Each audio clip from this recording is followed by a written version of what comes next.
Morning. Good morning, sir. How you doing this morning? I'm well. How are you? Fine. Morris had previously, there was one case that I was already representing him on. I don't know that we ever got one on this most recent charge. Okay. Let me see. Mr. Morris, I know Mr. Hill was representing you in the 23-174 case. You're here for an arraignment on the 24 CF49 case. Has your financial circumstances changed? No, sir. All right, I'm going to appoint the law officer Henry Mark Sims to represent you in the 24 case. I go state this to the court. You raise your right hand and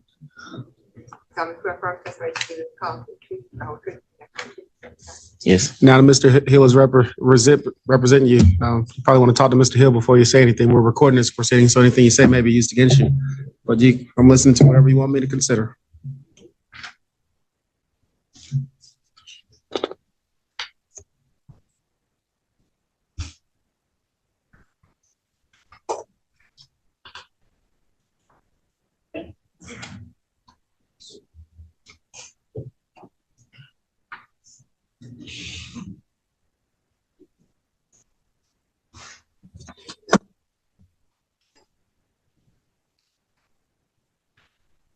I'm not real sure what Mr. Morris is trying to claim in that writing right there. Said he's not a citizen and something about a secured. My name is Alizé Morris, a secure party creditor under the UCC1 filed in Florida. American national being held in custody in Gulf County, which is not a 14th Amendment citizen of the United States. Not a record. So documentation, which is official records. To state it, I'm the agent of the said principal. Who wrote that for you? I did. Why do you need to read it if you know what you're talking about? This memory. Okay. Tell me what the 14th Amendment says. That you were considered a slave under the 14th Amendment. That who's considered a slave? I'm not a slave. No, the incarcerated person. This if you commit a crime. Okay. Doesn't say if you commit a crime. Or yeah. That's not what it reads. I got the 14th Amendment really wasn't in the book.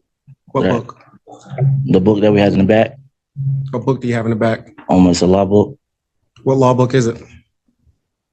Florida statute book. Yes. So the 14th Amendment is in the Florida statutes? That's because it's an amendment to the U.S. Constitution. Mm-hmm. So you don't know what the 14th Amendment reads? The 14th Amendment reads not off on the top. Not off. Okay. That's why I've written. What else do you want me to consider? That I'm a secure party creditor under the UCC1. Tell me what the UCC1 reads. I wish I had my documentation in front of me to present it all the way. I wish I had someone here that was supposed to be here so I can have it. I asked you who wrote that for you. You said you did. I wrote it. Yes. So do you know what you're talking about? Yes, sir. All right. So tell me what the UCC1 reads. It's the uniform commercial code filed with the Secretary of State or within the entities under the contract with the Secretary of the State to maintain uniform commercial code records and database of judgment liens maintained by the Secretary of State. Now tell me what UCC1 reads. It's a statement and it's a financial. You don't know what the UCC1 reads, do you? Not on top. You're not prepared. You're not prepared this morning with your sovereign citizen argument. You needed some additional time to prepare. Yes, sir. I'll give you some additional time to prepare your sovereign citizen argument. When do you want to come back? I would ask that he's got two cases. I know one we've got already got the discovery on that I need to go meet with him at the jail and go over. Being at the jail, I can find time between now and May 9th to go to the jail and take care of that. All right, Mr. Morrison, you come back. Usually when sovereign citizens come in the courtroom, at least they can recite from memory a lot of the stuff they travel under. So next time you want to come with your sovereign citizen argument, be prepared, okay? I'll listen to you, but be prepared. Yes. But you're not doing justice to your fellow traveling nationals who consider themselves sovereign citizens if you're not prepared to even articulate what the argument is, all right? Yes, sir. All right, we'll see you May 9th at 1:30. Today. Be prepared next time, all right? Yes, sir. It should have a constitution in the back so you can read the 14th Amendment and be able to tell me what it reads. And what it says right here. What is state? We're going to May 9th at 1:30. Machine into a contract. That's not a contract. That's giving you notice that you're Yes, gonna come back. Just making sure. You're fine. I'm not going to query you about what a contract is, but we'll talk about whatever you want me to consider next time. Take care.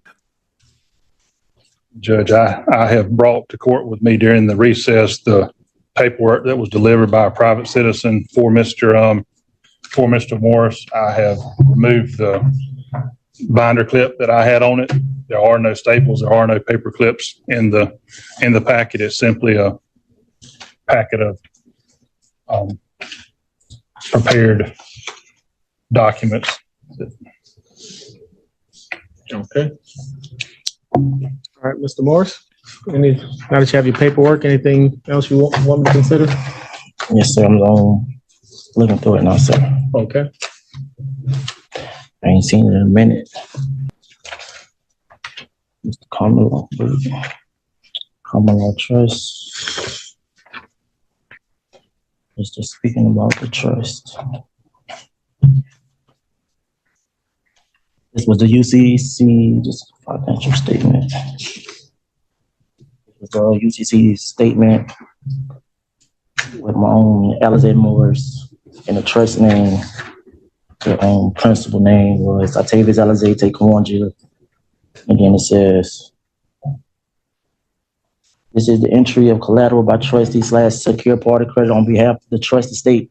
Is Octavius Alize Taekwondo Jeter Trust in the commercial chambers under necessity to secure the rights, title, interest, and value therefore in, and the root or title from inception, as well as all property held in trust, including but not limited to DNA, cDNA, cell lines.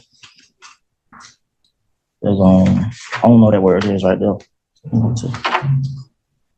Mr. Morris, I thought you said that they arrested the wrong person. They have the wrong person in jail. That's why I'm not sure what you're talking about some trust in your DNA and cDNA. It says retina scans is what that said. Okay.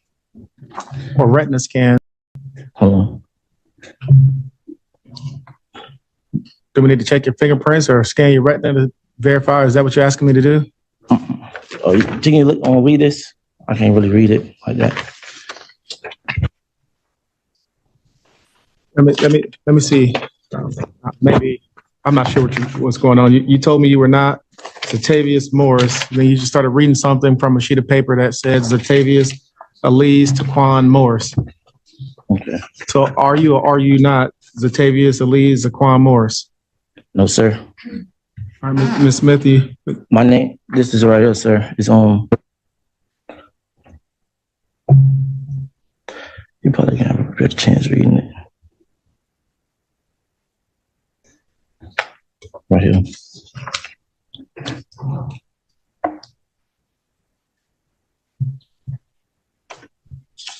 This right here. Bill of service, tort and violation. I just had a judge look at this. I can't read all this stuff. Not to you. Alize Moore, secure party, Billy, and principal of you or the agent fail not to, I don't know that word is right there. To your oath that should be called to answer before one God and the most supreme. I can't hear you, Mr. Morris. All this stuff. Oh, sir, I want to call you Mr. Morris if that's not your name. Let me ask you this, sir. Yes, sir. Are you saying, I'm looking at a complaint affidavit here, and on December 5th, according to this complaint affidavit, Gulf County Sheriff's Department pulled you over while you were driving and arrested you, and they ran your name, Z Morris, came back as a convicted felon. And are you telling me that your name is not Octavius Morris, or you're not the person they arrested on December 5th? What are you telling? Did you give a false name? What are you telling me? I ain't giving no false name, Your Honor. How did they get that name, Octavius Elise Morris? Well, you don't answer that question. That probably has to do with. I'm trying to figure out. Maybe Mr. Hill, you could help me. Is he saying that the Sheriff's Department arrested the wrong person? Your Honor, in as much as I can. Well, don't disclose any confidential. privileged information. I raised issues when I had my pretrial discovery meeting with Mr. Morris pertaining to this case, because that's the only one I've got discovery on. Yes, sir. And I've done some independent research into that. Mr. Morris, or this individual, has this information that he's saying that he is not the person. I'll take a look at whatever you want me to. I'm looking at the complaint affidavit. They said they had your driver's. They said you have your driver's license, and they ran your driver's license with I don't that have a name. driver's license, sir. It was a, what it was, restrict somewhere. You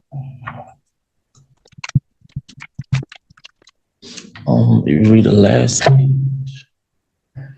Oh, this is, I'm looking at legal notice and demand to all state, federal, and international public officials. This is a contract and admiralty.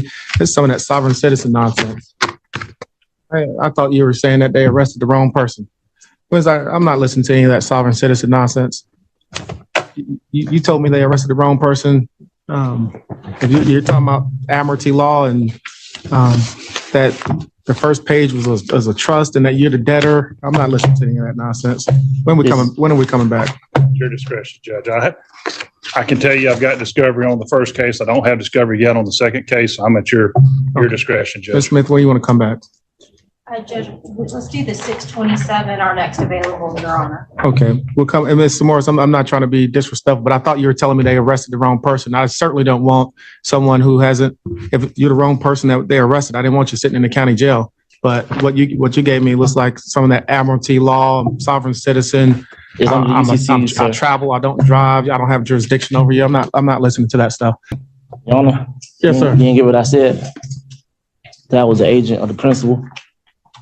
You know what I'm saying? I think you're talking about a bunch of stuff that people who believe themselves to be sovereign citizens parrot. And I told you I'm not listening to any of that. I'm not sure how you, the principal and the agent of your own, I'm not listening to that. Now, if you are wrongfully arrested, that's what I thought you were saying.